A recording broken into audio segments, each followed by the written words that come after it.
अस्सलामुअलैकुम dear students, welcome to Punjab technical and science academy. मैं हूं आपका इंस्ट्रक्टर मोहम्मद बिन जमील। स्टूडेंट्स, हम DE maths 113 chapter number 3 binomial theorem is rationalized exercise के according question number 6 का part 2 discuss करने जा रहे हैं। ये भी मिडिल टर्म के ऊपर है, मगर आप देख सकते हैं कि इसकी पावर जो है वो ओड है। यानी क्वेश्चन है a divide by 2 minus b divide by 3 की पावर 11।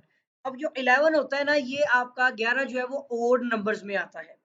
पहले फॉर्म देखते हैं। इसकी फॉर्म बनती है ए है हमारा a divide by 2 plus b की वैल्यू है माइनस b डिवाइड बाई 3 और इसकी पावर है यहाँ पर n, सॉरी 11। n जो है वो 11 है ना, पावर जो n है।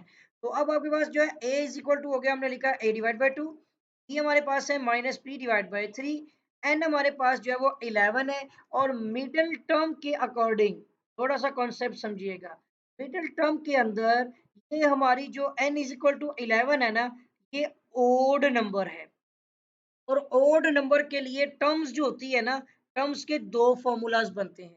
r प्लस वन टर्म को रिप्रेजेंट करता है और ये आपका n plus one divide by 2 के इक्वल भी होता है। और ये आपका r प्लस वन जो सेकंड टर्म में, ये आपका n plus one divide by 2 और प्लस वन के इक्वल भी होता है। दो वैल्यूज बनती हैं इसके अंदर। ठीक है, तो यहीं से आपने दो आर की वैल्यूज निकालनी है और दोनों को साथ साथ रखते हुए आपने दो आंसर निकालने हैं ऐड करते हुए। दो टर्म्स ऐड होती हैं। ठीक है, और इसमें हम एक को आर वन आर टू भी कंसीडर कर सकते हैं। तो n हमारे पास 11 है। अगर आप यहाँ पर r plus one equal to 11 plus one divide by 2 करेंगे, तो एक तो ये टर्म बन जाएगी आपकी। इधर नहीं करते हम, नीचे कर लेते हैं क्योंकि ये जगह चाहिए है यहाँ से। तो यहाँ पर पहले आप ये देखिएगा एक चीज को, एक मिनट रुकेगा। ठीक है, यहाँ पर हमारे पास जो है ना, ये चीज जरूरत है हमें यहाँ पर इसकी। तो फार्मूले के मुताबिक हमारा जो फॉर्मूला यहाँ पे यूज होगा वो होगा टर्म r प्लस वन। ठीक है, और इक्वल टू, इसमें ना बेसिकली दो टर्म्स होनी है। r plus one equal to आपका एन से, यानी कि वो होता है एनसीआर, और a की पावर n माइनस आर और b की पावर r। फॉर्मूला टर्म वाला तो यही लगेगा, मगर दो के लिहाज से आपने करना है तो उसके लिए आपको क्या करना पड़ेगा, यही दो बार लिखना है। ठीक है, ये नीचे में दो बार वैल्यूज पुट कर लूंगा। तो आर निकालने वाला हूँ बस मैं। एक आपका यानी कि ये देखें कि ये वन है ना, R plus one equal to, और एन आपके पास कितना है 11 plus one divide by two कर लें। ठीक है, इससे आपके पास ये बन जाएगा 12। तो आर इज इक्वल टू ये हो जाएगा 12 divide by to minus one है ना, तो टू सिक्स द 12। ठीक है, तो सिक्स माइनस वन किया तो आर एक आपके पास आ जाएगा 5। ये हो गया पहला, ये पहला केस। ठीक है, दूसरे केस में देखिएगा, ये मैं फार्मूला लिखा है अभी। दूसरे केस में आपका r plus one equal to 11 plus one divide by two, ये दूसरा केस है। और डिवाइड बाई टू किया और प्लस वन भी करना है। तो इसके अंदर आपका क्या हो जाएगा कि ये जो आपका प्लस वन है ना, इसने उधर जाके माइनस होना है। ठीक है, तो आपका ये हो जाएगा r इज इक्वल टू, ये मैं यहाँ पे इस तरह लिखता हूँ, r इज इक्वल टू आपका हो जाएगा 12 divide by to plus one और ये माइनस वन आपस में कट जाएंगे। तो टू सिक्स द 12 हुआ, तो ये भी टू सिक्स द 12 ही है ना। तो दूसरा आपका जो r होगा वो सिक्स। समझ आ रही होगी आपको इवन और ऑड कॉन्सेप्ट में।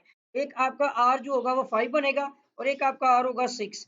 दोनों के अकॉर्डिंग आपने ये सवाल सोल्व करना है। ठीक है, डाटा आपका वही रहेगा। टर्म का फॉर्मूला यही है, ए इक्वल टू, फिर से दोबारा लिख लेते हैं। दोनों आर की वैल्यूज हमारे पास है, एक को आर वन कर लें, एक को आर टू कर लें, और बाकी सेम वैल्यूज हैं। ए डिवाइड बाई टू, ये आपका आ गया minus B divide by three, N आ गया आपका 11, आर वन आपका आ गया 5 और आर टू आपका जो है वो 6 हो गया। ठीक है, तो इसके टर्म्स में अब आपने ऐड कर लेनी है वैल्यूज। मैं आपको बता, हम ना दोनों वैल्यूज को इस तरह लिख लेंगे कि आप लिखें मिडिल टर्म में आर वन प्लस वन, ठीक है, plus term R two plus one, इस तरह लिखते हुए एन सी आर वन। ठीक है, ए की power N minus R one और बी की पावर आर वन आ जाएगी। ये होगी पहली वाली। फिर प्लस करते हुए दूसरी लिख लें, एन सी आर टू लिख लें। ठीक है, और उसके बाद ये आपका हो जाएगा A N minus are to और b की पावर r2 की वैल्यू। अब आपने सब वैल्यूज इसमें पुट करनी है। बात मेरा ख्याल आपको समझ आ गई होगी। और a आपके पास, अब टर्म पहले वाले में जो टर्म है ना, वो r1 कितनी है जी, 5। ठीक है, 5 प्लस वन बन रही है। और दूसरे वाले में आपकी टर्म जो है वो 5 की बजाय 6 बन रही है, सॉरी ये देख लें 6, तो ये 6+1 हो गई। ये मैं क्लियर कर देता हूँ थोड़ा, ये ओड वाला है थोड़ा सा डिफरेंट।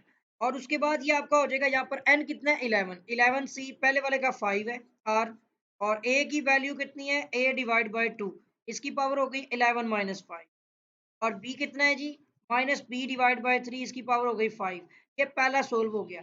फिर प्लस किया आप दूसरे वाले की बारी, 11c आपका 6 है, r2 जो है, और a डिवाइड बाई 2 में आपका 11 माइनस 6 हो जाएगा, और b minus b divide by 3 जो है ये आपका 6 हो। अब जस्ट इसको हमने सिंपलीफाई करना है।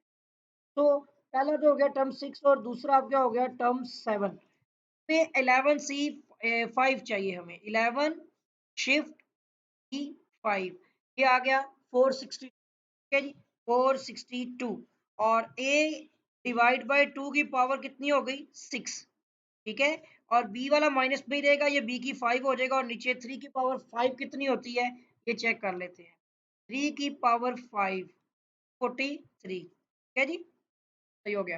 ये एक ब्रैकेट में है, अभी अभी पूरा सोल्व करना है हमने, प्लस आया 11c 6 भी देख लेते हैं, तो ये हो जाएगा 11 शिफ्ट सी 6, ये आ जाएगा, ये भी 2, ये 262 462 ही है, सेम है इनकी भी, ठीक है 462, और a की पावर कितनी होगी यहाँ पर, बल्कि हमें पहले लिखना है a डिवाइड बाई 2 की पावर 5 है, और यहाँ पे ये पॉजिटिव हो जाएगी, b की पावर 6 हो जाएगी, और 3 की पावर इससे भी आगे जाना है हमने, तो 3 की पावर 6 लिखते हैं, ये 729 बन जाएगी, ठीक है, यहाँ पे आ जाएगी 729। मजीद देखते हैं, फर्स्ट वाला तो एज इट इज रहना है ना, तो ये हो जाएगा आपका 462, ए की पावर 6 हो गई, और नीचे जो बी है 2 है, उसकी पावर 6 होती है 64, ठीक है, ब्रैकेट्स में रहने देते हैं, और नेक्स्ट पे इसको मल्टीप्लाई करेंगे, डिवाइड बाय 243 आ गया, ठीक है, पता नहीं आंसर अब पॉइंट्स में है किस में है वो भी देख लेते हैं, तो सवाल ही होते हैं अच्छी तरह से, बस आपने ज़हन-नशीन कर 462 आ गया, ए की 5 है, नीचे 2 की पावर 5 होती है 32, और ये भी ब्रैकेट्स में लिख लेते हैं, और बी की पावर 6, और डिवाइड बाय 729, अब इसको भी नेक्स्ट ट्राई करेंगे, तो फॉर्म बनेगी हमारी 462 माइनस में आएगा, ठीक है, और इसके साथ ही डिवाइड बाय आ जाएगा 64 मल्टीप्लाई बाय 243, और इसके साथ ही ए की 6 और बी की 5 है, और प्लस में यहाँ पर हमारे पास ऊपर है 462 ही है, पॉजिटिव में है, बट ऊपर ए की 5 को बाद में लिखते हैं, पहले नीचे वाली वैल्यूज को मल्टीप्लाई कर लेते हैं, ये है 32 मल्टीप्लाई बाय 729, और ए की 5 बी की 6, तो देखते हैं कि किस तरह से मल्टीप्लाई किया गया है। दूसरा पार्ट इसका मल्टीप्लाई कर कटिंग की गई है इसकी, ठीक है, इसकी कटिंग जो हुई है, और किस लिहाज से हुई है, अब ये कैलकुलेटर से आपको फ्रैक्शनली मिल सकती है वैसे इसकी वैल्यू भी, ठीक है, पहले हम इसको जो है नीचे वाली और वैल्यू लिख लेते हैं इसकी, अब लिखे यहाँ पे 462, इस तरह के फ्रैक्शनल कैलकुलेटर से डिवाइड बाय नीचे ब्रैकेट लगा के 64 मल्टीप्लाई बाय 243 लिख के ब्रैकेट क्लोज कर दे, ये वैल्यू दे रहा है आपको, तो यही आंसर में आनी है 77 डिवाइड बाय 2592, ठीक है, माइनस में 77 डिवाइड बाय 2592, और साथ ही ए 6 और बी की 5 आ जानी है, ठीक है, फिर प्लस लगा के इसको भी सोल्व करके देखिएगा, ये आ जाएगी आपकी 462, ठीक है, डिवाइड बाय ब्रैकेट 32, और मल्टीप्लाई बाय 729, सिर्फ ये फ्रैक्शनली वाले कैलकुलेटर ही दिखाएंगे, वरना पॉइंट्स में आ जाएगा, 77 डिवाइड बाय 3888, 77 डिवाइड बाय 3888 यानी 3888, और ए की 5 और बी की 6 आ गई है, देखते हैं बिल्कुल परफेक्टली, यही आपका आंसर है, ठीक हो गया जी। तो मैं उम्मीद करता हूँ कि स्टूडेंट ये लॉन्ग क्वेश्चन में हो सकता है पार्ट आपका पेपर में आ जाए 4 नंबर का सवाल, तो इसकी अच्छी तरह से प्रैक्टिस कीजिएगा, किस तरह से ओड नंबर पे आप जो वो मिडिल टर्म निकालते हैं, दोनों टर्म्स के लिहाज से करते हैं, और आर की वैल्यू कैसे निकलती है, टर्म को आप टर्म वन, अब देखें n+1, अब मैं आपको थोड़ा सा एक और बेसिक कॉन्सेप्ट बता दूं, अगर किसी को इशू आ रहा है तो मैं उम्मीद करता हूँ कि इसी पॉइंट पर ही जरूर इशू होगा, होना नहीं वैसे चाहिए, लेकिन देखें अगर आप पहले वाले को सोल्व कर रहे हैं ना, इसमें आपको R1 मिल रहा था, उसमें आपने क्या किया कि R+1 जो टर्म होती है वैसे भी, आपने n+1 डिवाइड बाई 2 क्यों किया, आपने n में +1 क्यों किया, क्योंकि देखिए आप 11 को करते तो पॉइंट्स में आ जाता, आपने पहले 11 में एक ऐड करके उसको इवन बना के 2 पे डिवाइड फिर किया, ठीक है, और फिर ये कॉन्सेप्ट दूसरे में आपने +1 भी एक्स्ट्रा ऐड किया। ये 2 आपने बस टर्म बनाते हुए इस सवाल को सोल्व करना। ठीक है? मैं उम्मीद करता हूँ कि आप इसकी अच्छी तरह से प्रैक्टिस करेंगे और इसके साथ ही आपने अगर अभी तक मेरे चैनल को सब्सक्राइब नहीं किया है, तो चैनल को आपने सब्सक्राइब लाज़मी तौर पर करना है क्लिक, और बेल आइकन पर भी क्लिक करना है, वीडियो को लाइक करना है, शेयर करना है। कोई भी क्वेश्चन क्यूरी वगैरह हो तो कमेंट कीजिएगा, आपके साथ फिर मुलाकात होगी और एक नई वीडियो में एक नए लेक्चर के साथ। दुआओं में याद रखिएगा। अल्लाह हाफ़िज़।